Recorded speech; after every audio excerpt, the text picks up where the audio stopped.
நண்பர்கள் அனைவரும் ஒரு விவசாய பணிக்காக ஆழ்துளை கிணறு அமைப்பதற்காக இந்த மட்டி குழியை வெட்டியிருந்தார்கள். அதற்குள் எனது ஆடு விழுந்து விட்டது. உடனடியாக நான் கவனிக்கவில்லை என்றால் இறந்திருக்கும். இதேபோல் ஒரு 2 ஆண்டுகளுக்கு முன்பு ஒரு கன்று உள்ளே விழுந்து இறந்து விட்டது வேறொரு பகுதியில். விவசாய நண்பர்களே, இந்த மாதிரி குழிகள் போடுகையில் பணிகள் முடிந்தவுடன் இந்த குழியை அப்புறப்படுத்தி விட்டு கால்நடைகள் உள்ளே விழா வண்ணம் தடுப்பு அமைக்குமாறு உங்களை பணிவுடன் கேட்டுக்கொள்கிறேன். மற்றபடி காட்டு விலங்குகள், நிறைய இந்த உயிரினங்கள் உள்ளே விழுவதற்கான வாய்ப்புகள் உள்ளது. பாருங்கள், என்னுடைய ஆட்டோடைய சூழ்நிலை பாருங்கள், எந்த அளவுக்கு அது இருக்குது என்று பாருங்கள். பக்கத்தில் குளம் இல்லை, இருந்தால் உடனடியாக அதை சுத்தம் செய்யலாம். தயவுசெய்து இந்த மாதிரி குழி இருக்கும் இடங்களில் நமது நண்பர்கள் கால்நடை வளர்ப்போர் மிகவும் எச்சரிக்கையாக இருக்க வேண்டும்.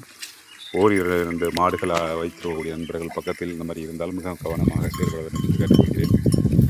தயவுசெய்து விவசாய நண்பர்கள் கேட்டுக்கொள்கிறேன், இந்த மாதிரி குழியை அப்படியே விட்டு சென்று விடாதீர்கள். நன்றி, வணக்கம்.